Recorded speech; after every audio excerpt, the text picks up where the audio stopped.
वैसे ही मेरे यहाँ राष्ट्रीय स्वयंसेवक संघ की शाखा चलती थी। शाखा में तो खेल-कूद होता, लेकिन देशभक्ति के गीत होते थे। वो मन को ज़रा बड़ा मज़ा आता था, एक मन को छूता था, अच्छा लगता था। तो ऐसे ही करके हम संघ में आ गए। तो र संघ के एक संस्कार तो मिले कि भाई कुछ भी सोचो, करो। अगर वो पढ़ते हो तो भी सोचो कि मैं इतना पढूँ मैं देश के काम आऊँ। अगर व्यायाम करता हूँ, मैं ऐसा व्यायाम करो कि मेरा शरीर भी देश को काम आए। ये संघ के लोग सिखाते रहते हैं। अब संघ एक बहुत बड़ा संगठन है, शायद अब उसके 100 साल हो रहे हैं, ये 100वाँ वर्ष है। और दुनिया में इतना बड़ा स्वयंसेवी संगठन कहीं होगा ऐसा मैंने तो नहीं सुना है। करोड़ों लोग उसके साथ जुड़े हुए हैं। लेकिन संघ को समझना इतना सरल नहीं है। संघ के काम को समझने का प्रयास करना चाहिए। और संघ स्वयं तो एक पर्पज ऑफ लाइफ जिसको कहें, इसके विषय में आपको एक अच्छी दिशा देता है। दूसरा, देश ही सब कुछ है और जन सेवा ही प्रभु सेवा है। ये जो हमारे वेद काल से जो कहा गया है, जो हमारे ऋषियों ने कहा, जो विवेकानंद ने कहा, वही बातें संघ के लोग करते हैं। तो स्वयंसेवक को कहते हैं कि भाई तुम्हें संघ में से जो प्रेरणा मिली, वो 1 घंटा शाखा है, वो स्वयं नहीं, यूनिफ़ॉर्म पहनना वो स्वयं से संघ नहीं है। तुमने समाज के लिए कुछ करना चाहिए और वो उस प्रेरणा के आज ऐसे काम चल रहे हैं, जैसे कुछ स्वयंसेवकों ने सेवा भारती नाम का संगठन खड़ा किया है। ये सेवा भारती जो गरीब बस्तियां होती है, झुग्गी-झोपड़ी में गरीब लोग रहते हैं, जिसको वो सेवा बस्ती कहते हैं। मेरी मोटी-मोटी जानकारी है, करीब 1.25 लाख सेवा प्रकल्प चलाते हैं वो और किसी सरकार की मदद के बिना समाज की मदद से वहां जाना, समय देना, बच्चों को पढ़ाना, उनके हेल्थ की चिंता करना, ऐसे ऐसे काम करते हैं। संस्कार उनके अंदर लाना, उस इलाके में स्वच्छता का काम करना, यानी बिल्कुल 1.25 लाख एक छोटा नंबर नहीं है।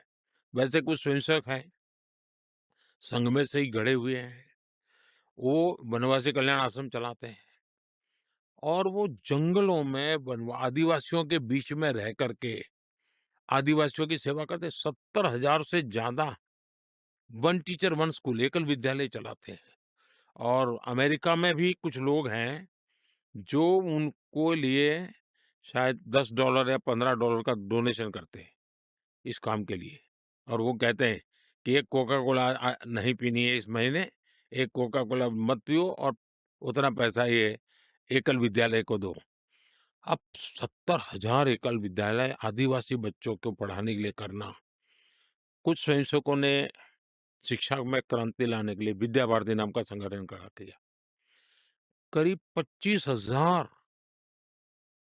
स्कूल चलते हैं उनके देश में और 30 लाख से छात्रा एट अ टाइम होते हैं और मैं मानता हूं तक करोड़ों विद्यार्थियों को और बहुत ही कम दाम में पढ़ाई हो और संस्कार को भी प्राथमिकता हो, जमीन से जुड़े हुए लोग हो, कुछ न कुछ हुनर सीखे, समाज पर बोझ न बने। यानी जीवन के हर क्षेत्र में वे, चाहे महिला हो, युवा हो, इवन मजदूर, शायद उन मेंबरशिप के हिसाब से मैं कहूँ तो भारतीय मजदूर संघ है, शायद उसके 55,000 के करीब यूनियंस हैं शायद और करोड़ों की तादाद में उनके मेंबर्स हैं। शायद दुनिया में इतना बड़ा लेबर यूनियन कुछ नहीं होगा। और सिखा कैसा जाता है? लेफ्टिस्ट लोगों ने मजदूरों की मूवमेंटों को बड़ा बल दिया। लेबर मूवमेंट जो लगे हैं उनका नारा क्या होता है? Workers of the world unite. दुनिया के मजदूरों एक हो जाओ, फिर देख लेंगे। ये भाव होता है। ये मजदूर संघ वाले क्या कहते हैं, जो आरएसएस की शाखा से निकले हुए स्वयंसेवक मजदूर संघ चलाते हैं, वो कहते हैं वर्कर्स यूनाइट द वर्ल्ड। वो कहते हैं workers of the world unite, ये कहता है workers unite the world. Unite the world. ये कितना बड़ा वाक्य, दो शब्दों में इधर उधर है, लेकिन कितना बड़ा वैचारिक बदलाव है। ये संघ की शाखा से निकले हुए लोग अपनी रुचि, प्रकृति, प्रवृत्ति के अनुसार जब काम करते हैं, तो इस प्रकार के गतिविधियों को बल देते हैं।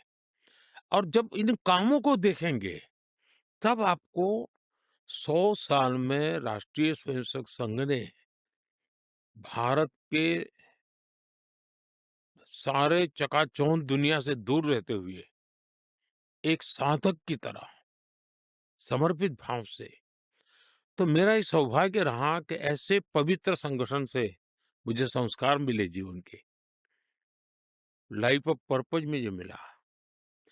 फिर मेरा सौभाग्य रहा कि मैं कुछ पल के लिए, कुछ समय के लिए संतों के बीच चला गया, तो वहां मुझे एक आध्यात्मिक अधिष्ठान मिला, तो शिस्त मिली, लाइफ ऑफ पर्पज मिला, संतों के बाद आध्यात्मिक अधिष्ठान मिला।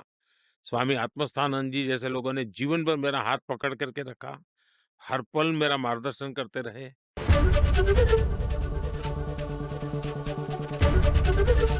एबीपी गंगा, खबर आपकी, जुबान आपकी।